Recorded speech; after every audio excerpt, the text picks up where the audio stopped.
Start. नमस्कार साथियों, आप सभी का स्वागत है आपके अपने चहेते चैनल टीचर्स अकादमी पर। मैं हूं सुचित सिंह। जैसा कि आप देखते हैं मुझे पर डे न्यूज के रूप में शिक्षक संबंधी जो भी खबरें आती हैं, किसी भी स्टेट से आती हैं, वह हम पर डे अपडेट होके आते हैं। तो आप इस क्लास में जुड़ेंगे तो आपको हर एक इन्फॉर्मेशन आपको मिल जाएगी। तो गुड मॉर्निंग, सबका स्वागत है। एक बार जुड़ जाएं जल्दी से ताकि सेशन को हम स्टार्ट कर सकें। जो भी इन्फॉर्मेशन, चाहे बिहार का हो, आरपीएससी का हो, यूकेएलटी का हो, एनबीएस हो, केपीएस हो, यूपी की वैकेंसी को लेकर के हो, हम हमेशा अपडेट रहते हैं और जानकारी लेते रहते हैं। कोई भी जानकारी नए शिक्षा सेवा चयन आयोग से आ रही है, बिहार से बीपीएससी से आ रही है, आरपीएससी से आ रही है, तो तुरंत आपके सामने लेके आना। तो आप लोग इससे जुड़ेंगे तो आप अपडेट रहेंगे, आपको कहीं जाने की आवश्यकता आपको अलग से नहीं पड़ेगी। तो चलिए, सबसे पहले राम राम, जय हिंद, सुप्रभात, गुड मॉर्निंग। सेशन को स्टार्ट करते हैं। तो जैसे मैंने बताया था कि 69,000 की कल सुनवाई थी। 69,000 आप मामला मैं समझा दूँ। 69,000 का मामला क्या है आपको मैं परिचित करा चुका हूं इस मामले से कि 69,000 का जो मामला है वह सुप्रीम कोर्ट में चल रहा है। कहाँ चल रहा है? सुप्रीम कोर्ट में चल रहा है। सुप्रीम कोर्ट में, ठीक, सुप्रीम कोर्ट में आपका यह मामला चल रहा है। ठीक, सुप्रीम कोर्ट में यह मामला चल रहा है। इसकी कल सुनवाई थी और कहते ना, एक डायलॉग सुना होगा, तारीख पे तारीख, तारीख पे तारीख, नहीं मिलता तो न्याय। तो यह सुप्रीम कोर्ट में भी ये लगातार तारीख बढ़ती जा रही है, एक बार में फैसला नहीं हो पा रहा है। ये तीसरी तारीख है जो कि टाल दिया गया है। तो अब बच्चे परेशान हो रहे हैं। 69,000 का मामला क्या था? अनारक्षित, अनारक्षित व आरक्षित के बीच में मामला था। आरक्षित, आरक्षण को लेकर, किसको लेकर के? आरक्षण को लेकर मामला था। ये वर्ग जो है अनारक्षित, आरक्षित वाला वर्ग जो है, आरक्षित वाला वर्ग क्या पहुंच गया था? पटना, वहाँ मतलब लखनऊ खंडपीठ में पहुंच गया था। उसने कहा कि मुझे पूरी तरीके से जो है आरक्षण नहीं मिला है। इस मामले में लखनऊ खंडपीठ ने आरक्षित वर्ग के पक्ष में फैसला सुनाया। तो अनारक्षित वर्ग वाले जो है सुप्रीम कोर्ट पहुंच गए। अब यह मामला सुप्रीम कोर्ट में चल रहा है। मामला आपका यही था।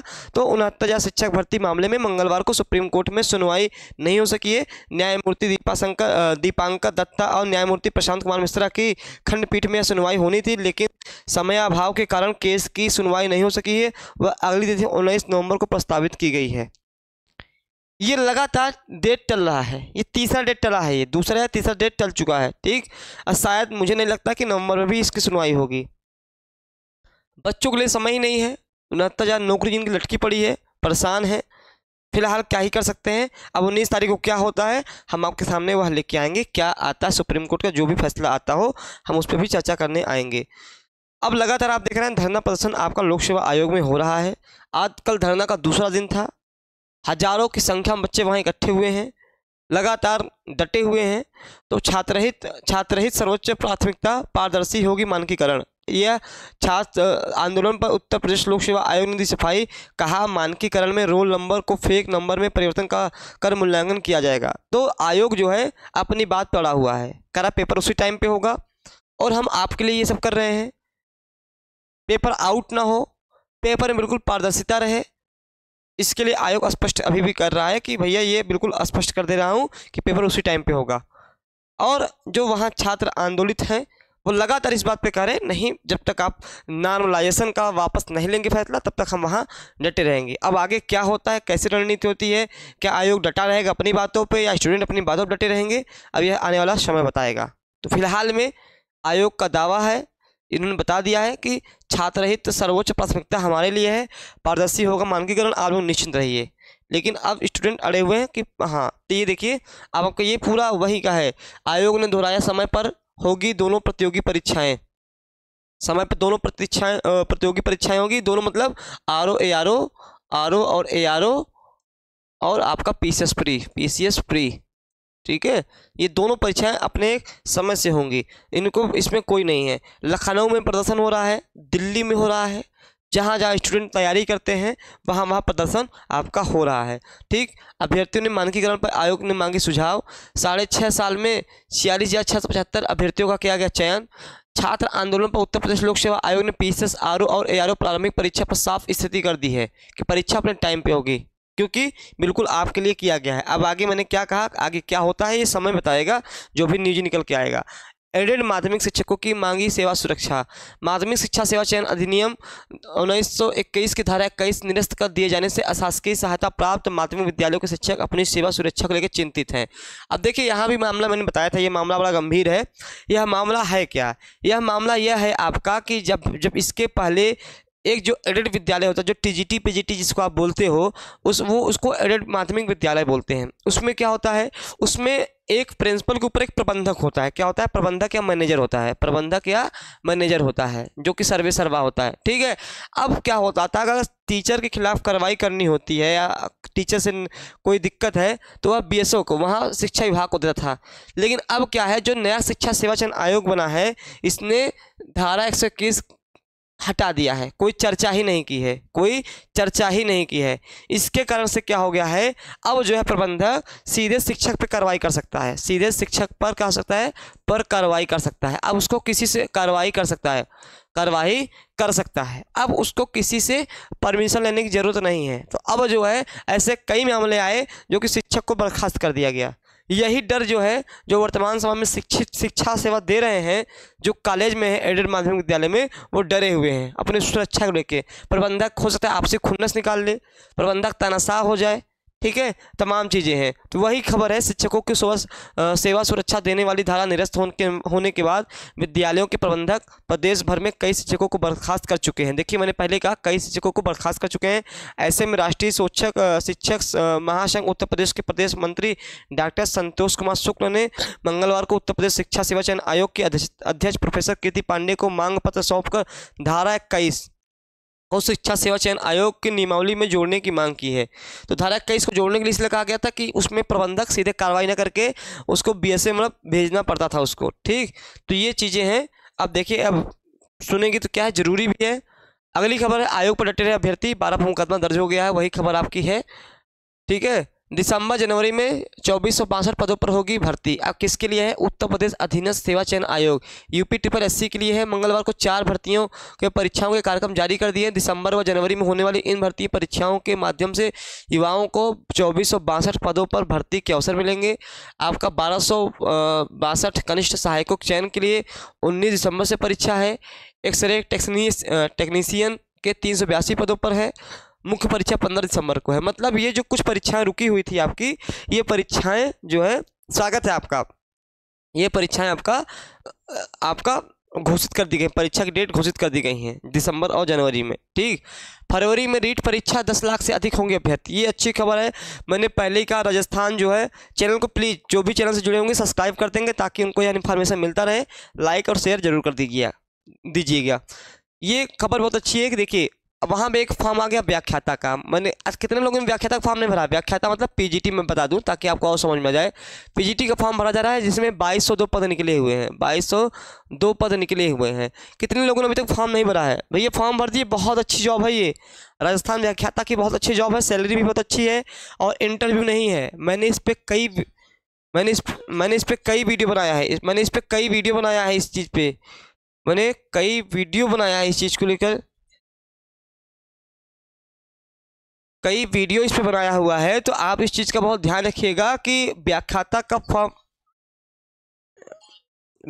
का जो फॉर्म है आपका, समझ गए, व्याख्याता का फॉर्म पीजीटी का भरा जा रहा है। 5 नवंबर से 4 दिसंबर आखिरी डेट है।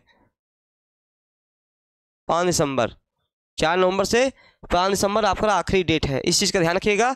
अब राजस्थान में एक चीज़ और अच्छी है, रीट क्या होता है मैं समझा दूँ। रीट क्या होता है, जैसे कि हम लोग यहाँ पर यूपी टेट देते हैं, ठीक है, एमपी टेट देते हैं, ऐसे ही राजस्थान में उसको रीट नाम दिया जाता है। और यहाँ पे सीटेट मान्य नहीं होता है। जैसे एक चीज़ ध्यान रखिएगा, हर स्टेट में तो चलो सीटेट मान्य, जैसे बिहार में सीटेट मान्य हो जाएगा, एमपी में मान्य हो जाएगा, लेकिन यहाँ पर आपको रीट की परीक्षा देनी पड़ेगी, सीटेट मान्य आपका नहीं होगा। रीट के लिए क्या है, 1 से 5 और 6 से 8, इन 2 विद्यालय के लिए भी आपका रीट का फॉर्म भरा जाने वाला है।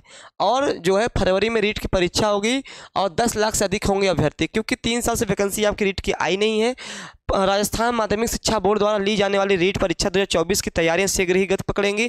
शिक्षा मंत्री मदन दिलावर ने 1 दिसंबर से आवेदन प्रक्रिया शुरू होने का ऐलान कहा है। तो 1 दिसंबर से फॉर्म भरना शुरू हो जाएगा, 1 दिसंबर से फॉर्म का डेट भी आ जाएगा, 1 दिसंबर से आपका फॉर्म आ जाएगा, ठीक है। इस समय आप जो है 1 से 8, 1 से 5 वाला कौन भर पाएगा, जो प्राथमिक विद्यालय में होगा, ठीक। सर बिहार नवंबर में होगा कुलदीप जी, बिहार में नवंबर में चुनाव होगा, नवंबर में होगा, नवंबर में बिहार में चुनाव होगा आपका, नवंबर में चुनाव आपका बिहार का होगा, इस चीज़ का ध्यान रखिएगा, ठीक है। नवंबर में आपका चुनाव होगा बिहार का, ठीक। हाँ, टीजीटी के लिए भी रीट देना होगा। देखिए टीजीटी पीजीटी नहीं, रीट किसके लिए है आपका, 1 से 5, 6 से 8 के लिए रीट है, 1 से 5 6 से 8 के लिए क्या है, रीट है, ठीक है। इस चीज़ का ध्यान रखिएगा। टीजीटी देखो, पीजीटी तो ऑलरेडी आई है, आपको मैंने क्या बताया, पीजीटी का फॉर्म भरा जा रहा है व्याख्याता का, मैंने इस पर कई सेशन बनाए हैं, कई सारे मेरे वीडियो बने हैं, छोटे छोटे वीडियो बने हैं। व्याख्याता का फॉर्म भरा जा रहा है, 5 नवंबर से ही भरा जा रहा है, 4 दिसंबर आखिरी डेट है, ठीक है। इसमें केवल एक परीक्षा है आपकी, इसमें कोई इंटरव्यू नहीं है, इतना बढ़िया चांस शायद ही आपको दोबारा मिले, ठीक है। भले 2202 पद हैं, हर एक विषय के कितने पद हैं मैंने ये भी बताया हुआ है, मैंने एक एक चीज़ बताया हुआ है व्याख्याता को लेकर के, तो आप व्याख्याता को लेकर जाके देख सकते हो, ठीक है। और बहुत अच्छा चांस है, आपको यहाँ 3 एग्जाम मिलेंगे, आपको जल्द ही 9 और 10 की भी सेवा देखने को मिल जाएगी, जल्द ही आपको 9 और 10 के भी आपको एग्जाम मतलब नोटिफिकेशन देखने को मिल जाएंगे आपके राजस्थान में आपको 1 से 5 आने वाला है, 6 से 8 की रीट देनी पड़ेगी। दोनों परीक्षाओं को क्वालिफाइंग पेपर है, ध्यान रखिएगा, रीट क्या है, क्वालिफाइंग पेपर है, 3 साल तक ही रहता है इसका वैलिड, ठीक है। यहाँ मैं थोड़ा पढ़ दूँ, हाँ। तो ये प्रथम चरण में बोर्ड अधिकारियों की समन्वय समिति का गठन किया जाना है, जिसके बाद सरकार से अनुमोदित कराने के बाद विज्ञप्ति जारी की जाएगी। परीक्षा केंद्रों पर होगा मंथन। अब देखिए यहाँ पे एक परीक्षा केंद्र पर औसतन 200 अधिकतम 500 बच्चे होंगे, ये आपका ठीक है। 2022 में उत्तीर्ण को नहीं देनी है परीक्षा, जिसने एक बार परीक्षा दे ली है 2022 में, उसको पुनः परीक्षा यह नहीं देनी पड़ेगी, इस चीज़ का बहुत ध्यान रखिएगा, उसको दोबारा परीक्षा नहीं देनी पड़ेगी, ठीक है। तो बहुत इंपॉर्टेंट चीज़ है कि आपके लिए बहुत अच्छा चांस है, रीट आएगा, 1 दिसंबर से फॉर्म भरा जाएगा, जिसमें अगर आप 1 से 5 की अगर तैयारी करना चाह रहे हैं, जो डीएलएड होंगे वो 1 से 5 भर पाएंगे, बाकी 6 से 8 के लिए बीएड वाले मान्य होंगे, 6 से 8, 9 से 10 और 11 से 12 के लिए बीएड वाले मान्य होंगे। टीआरई 4 के लिए मैं भी आ रहा हूँ, बहुत अच्छी खबर, अब बस तुरंत मैं आ रहा हूँ इसके लिए, ठीक है। आप 15 तक आयोग प्राथमिक व विद्यालय के शिक्षकों का रिजल्ट दे दे। अब देखिए पटना का खबर आ गया, अभी आपका ही बात चल रही थी, आपने जो कहा टीआरई 4 कब तक, 15 नवंबर तक तीसरे चरण का शिक्षक नियुक्ति परीक्षा के अंतर्गत प्राथमिक और मध्य विद्यालय के शिक्षकों की नियुक्ति के लिए ली गई परीक्षा का परिणाम बीपीएससी दे देगा। अब देखिए बड़ी खबर आ गई है, 15 तक। आज कितनी तारीख है भैया, कोई बता सकता है आज कितनी तारीख है? व्याख्याता में योग्यता क्या है, व्याख्यात में योग्यता क्या, देखिए मैं बता चुका हूं, लेकिन मैं पुनः बता दे रहा हूं। आपका व्याख्याता में आपका एमए होना चाहिए, आपका बीएड होना चाहिए, आपका एमए और बीएड होना चाहिए। अगर आपका एमए लास्ट ईयर है तो भी चल जाएगा, अगर बीएड लास्ट ईयर है तो भी चल जाएगा, अगर क्वालिफाइंग नहीं है। अगर बीएड भी लास्ट ईयर है या एमए लास्ट ईयर है तो भी आप फॉर्म भर सकते हो, इतनी छूट दी गई है, ठीक है। आपका बीए और एमए, बीएड और एमए आपको वहाँ व्याख्याता के लिए आपका चाहिएगा, ठीक। अब यहाँ पर हम बात करेंगे बीपीएससी को लेकर के। बीपीएससी में जो है एकदम के लिए 15 नवंबर तक तीसरे चरण का शिक्षक नियुक्ति परीक्षा के अंतर्गत प्राथमिक और मध्य विद्यालय के शिक्षकों की नियुक्ति के लिए ली गई परीक्षा का परिणाम बीपीएससी दे देगा। इन दोनों श्रेणियों की शिक्षक नियुक्ति परीक्षा की रिक्तियां आरक्षण रोस्टर क्लियरेंस के साथ आयोग को बीते महीने ही मिल गई थी, लिहाजा इन दोनों श्रेणियों का रिजल्ट की तैयारी का काम अंतिम चरण में है, ठीक है। आयोग के सचिव सह परीक्षा नियंत्रक सत्यप्रकाश शर्मा ने कहा कि अगले 3-4 दिनों में जारी कर दिया जाएगा। प्राथमिक विद्यालय शिक्षकों के लिए लगभग 25,000 पद दे दिए गए हैं, जबकि मध्य विद्यालय के लिए लगभग 18,000 रिक्तियां हैं। माध्यमिक और उच्च माध्यमिक विद्यालयों के लिए अभी तक आयोग को आरक्षण रोस्टर क्लियरेंस के साथ नहीं मिला है, लिहाजा उनके रिजल्ट का प्रकाशन देरी लगेगी। यहाँ पर एक बात बिल्कुल स्पष्ट हो गई है कि अब जो है आपका 15 तक जो है आपका 1 से 5 और 6 से 8, 1 से 5 और 6 से 8, तो देखिए 14-15 के बीच में आपका ये रिजल्ट आएगा और 16 से 18 के बीच में आपका 6 to 8 का रिजल्ट आ जाएगा, ठीक है। बाकी जो 9, 10 और 11, 12 के हैं अभी रोस्टर पूरे क्लियर नहीं हुए हैं, वो भी रोस्टर 1-2 दिन में क्लियर हो जाएंगे, तो वहाँ पे भी आपको क्या हो जाएगा, आपको सारी जानकारी मिल जाएगी। अब 25 नवंबर तक आपको रिजल्ट आ जाएगा, 25 नवंबर नवंबर तक। और स्टेट का TRE-4 जो है, बच्चे पूछ रहे TRE-4 कब तक आएगा, कब तक आएगा। TRE-4 अंतिम दिसंबर तक, पूरी उम्मीद है आ जाएगा अंतिम दिसंबर तक, क्योंकि आयोग देर नहीं करेगा, आयोग ने पूरी तैयारी कर ली है। अंतिम दिसंबर तक TRE-4 का भी आपका आ जाएगा। और लगभग 1.5 लाख पद आने वाले हैं। अभी मैं 1.5 लाख पद आने वाले, अभी मैं इसके लिए सेशन करने जा रहा हूँ, तो आप लोग अभी 9:30 बजे जुड़ जाइएगा। उसमें मैं BPSC को लेकर सारी बातें करने वाला हूँ। अभी वो एक नया, मेरा भी नया, अभी थोड़ी देर में 9:30 बजे मैं वहाँ अभी आपसे मिलने वाला हूँ, अभी थोड़ी देर में ही। उस पर केवल BPSC की बात होगी कि क्या कैसे करना है, स्टेट कैसे क्या होगा, उसमें केवल BPSC की मैं बात करूँगा। तो आप 9:30 बजे अभी थोड़ी देर में वहाँ जुड़ जाइएगा लाइव क्लास में, ताकि जो है आप समझ सके कि हाँ वहाँ पे BPSC की क्या क्या समस्याएं हैं। ठीक है, अभी चूँकि एक इन्फॉर्मेशन वाली ये न्यूज़ होती है, इसमें हर एक न्यूज़ को कवर करनी होती है। ठीक है, ठीक, हर एक न्यूज़ को क्या होती है, कवर करनी होती है। अब चलिए, अब बात करते हैं कि हमारे कोर्स की बात करते हैं। अगर आप टीचर्स एकेडमी से जुड़ना चाहते हैं, TRE-4 में अगर आप चाहते हैं कि एक सीट सिलेक्शन हो जाए TRE-4 में, या आप राजस्थान व्याख्याता चाहते हैं, जो भी वैकेंसी चल रही इस समय, हरियाणा टेट चाहते हैं, तो हमारे यहाँ गुड मॉर्निंग रितिका जी, स्वागत है। थोड़ा आप लेट हो गए, आज आप लेट हो गए, बहुत सारी इन्फॉर्मेशन मैंने बता दिया। हाँ, लेट नहीं होने का, 9:30 बजे मेरी क्लास फिर से चलने जा रही है BPSC को लेके, BPSC को लेके जा रही है, उसमें जरूर जुड़िएगा। BPSC की एक डिटेल दूंगा, आप BPSC से संबंधित सारे वहाँ हमसे प्रश्न कर सकते हैं। अभी थोड़ी देर में मैं 9:30 बजे आपसे वहाँ मिलूंगा। ठीक है, तो यहाँ पर हमारे सारे कोर्स है, चाहे स्टेट हो, NVS हो, KVS हो, GIC हो। देखियो NVS का भी नोटिफिकेशन निकल आया है, और NVS के बारे में भी सूचना आपको मिल गई है। KVS हो, GIC हो, असिस्टेंट प्रोफेसर हो, TGT, PGT, LT, MRS के बारे में भी सूचना मिल गई है। UK LT, DSSB, इसमें भी देखिए निकलने के लिए मार्च में होगा। ठीक, और BPSC TRE-4 की बात होगी, अभी हम करेंगे TRE-4 की बात BPSC में। ठीक है, टेट, UK लेक्चरर और MP टेट, ये हमारे थे। आपको कुछ नहीं करना है, 96 28 95 92 37 83 18 48 92 91, ये 2 नंबर हैं।